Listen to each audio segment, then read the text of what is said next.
Hey, what's going on everybody? My name is Cruz and welcome back to another video.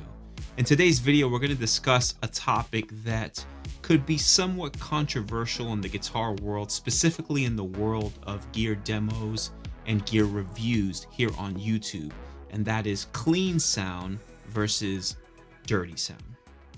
Let's get it. I never really had an intention on making a video discussing or surrounding this topic. However, every once in a while, I get a comment that someone looks like the ones that are popping up next to me here, which basically are saying, hey, that's not a clean sound. That has grit to it of some sort. And some of the comments even go as far as to say that a lot of us YouTubers here on YouTube who do gear demos and reviews don't actually have true clean signals and therefore don't truly represent or present the product in its actual form. So very quickly, let's define what these comments are referring to when they say clean signal. Well, they're referring to the amp gain or the gain as a whole.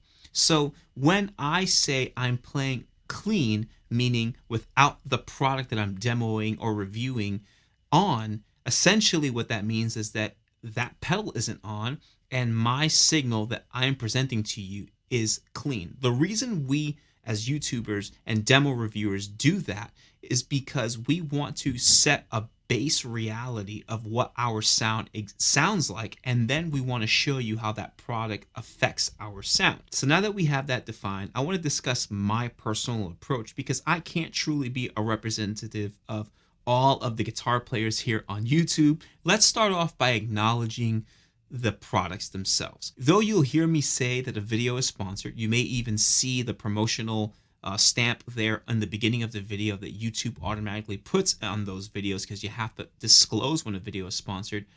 It doesn't mean that I'm getting paid. YouTube's definition of a sponsored video is relatively wide, unfortunately, which means that in one of the guidelines it says if a product such as a pedal is provided to me, that technically means it falls under the guidelines of being a sponsored video, even though there was no financial exchange in any kind of way. Why do I say that? Well, because I want you to understand that though I am oftentimes given these products to review here on the channel and in exchange for a video review, never ever will I allow someone to dictate how that video should be laid out essentially. Now, if you watch my content, you know that I am not one to trash companies or products. And that is because I have specific standards, a threshold that the product must meet, a bare minimum. If that product does not meet my standards, then I respectfully decline making a video for that product, and I basically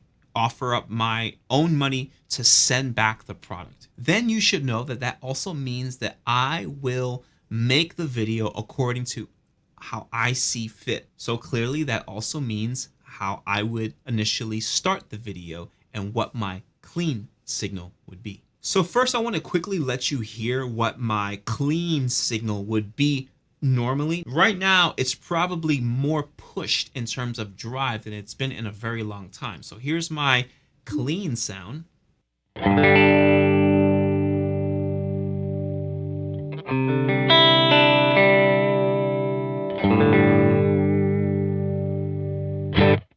Now, as you can hear, there is a little bit of a push there, especially if I were to dig in a little bit. I'm going to go to the back pickup and kind of chunk it a little bit there.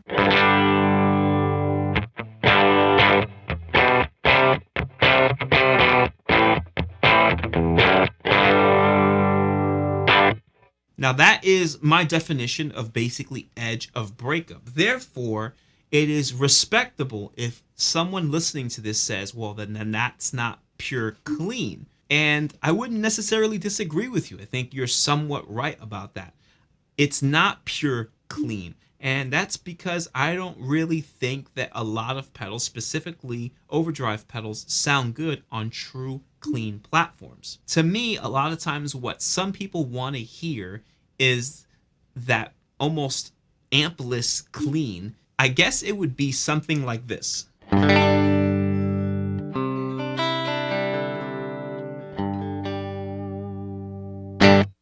So even if I dig in, emulating the same thing, back pickup, pushing it as much as I can, it's going to be more of a clean push signal.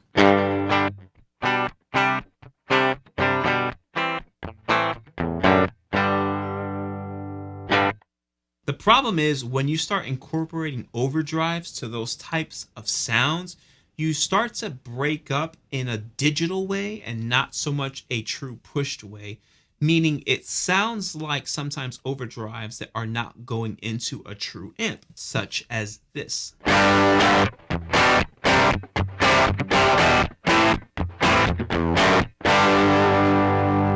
Not necessarily the most undesirable sound, but not really the most desirable sound. Now, don't get me wrong, plenty of amazing artists recorded this way. However, in today's modern guitar player world, we are typically gravitating towards using amps, and that push signal oftentimes is when the amp is operating at its best. So now let's hear that same overdriven sound, however, going through my normal rig, right? That yes, it's an amp that's slightly pushed more than some people would like it to be, but I think it would sound better. Check this out.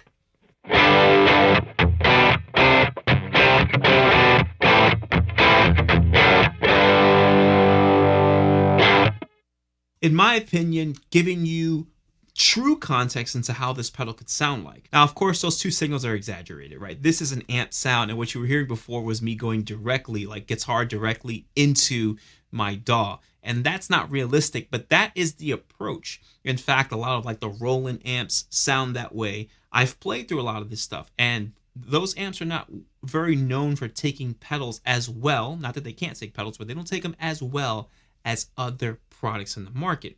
Now, don't get me wrong. There are plenty of great tubed warm amps that take pedals very well that don't necessarily need to be pushed. A lot of Fender ones come to mind. Those Fender Black Faces are amazing. However, even on those amps, I used to push the drive portion on that pretty good. Now, they didn't break up quite as easy, but they sounded bigger the more drive, essentially gain, that I would add to the amp way before I ever touched a pedal. Now, I'm not arguing that my approach or my sound is the better sound or the only way. All I'm saying is this is my personal approach. The reason I want to make this video is so that you, the listener, understands my approach and my personal tone, so that when you hear a product, you can familiarize yourself with, well, when J. Cruz plays normally, he sounds like this, and that product is making him sound like that. Now, I want to explain something very quickly. Though my preferred overall sound is the sound going through my amp with the signal pushed a little bit, I actually have recorded with the other signal, that super clean, pristine signal. And I think it sounds really great when you are simply trying to get this really beautiful, pristine sound, and adding effects like reverbs and delays and maybe a little compression will take it to the next level. And therefore, it sounds good. So let me quickly show you how it would sound without the amp, essentially. And as I mentioned, I've used this sound plenty of times.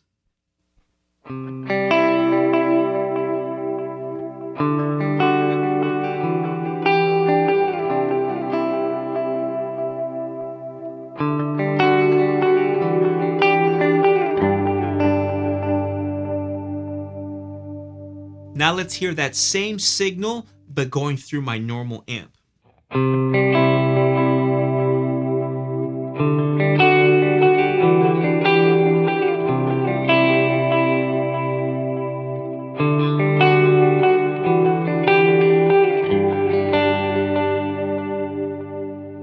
Now that brings me to my final thoughts here, and something that I discovered a very long time ago in my life, and a very long time ago even here on YouTube, and that is, never ever will I be able to please everybody. Do not live your life that way, trying to satisfy everybody's needs. I hope that this video has enlightened you a little bit, has given you a little bit of a better understanding of my personal process here and how I approach demos. Again, even the sound that you're hearing today oftentimes changes. I just released the preset that I'm using right now, the M series preset. I'm using that one. And so these tones and sounds were just worked on about a month ago. So every single week and season, I'm constantly tinkering and changing some stuff to better suit the needs of my personal ears, that what I hear. And my approach then to demos will always change based on the product I'm reviewing as well. All right, guys, I hope you've enjoyed this video. Thank you so much for watching. If you like this video, be sure to check out some of the videos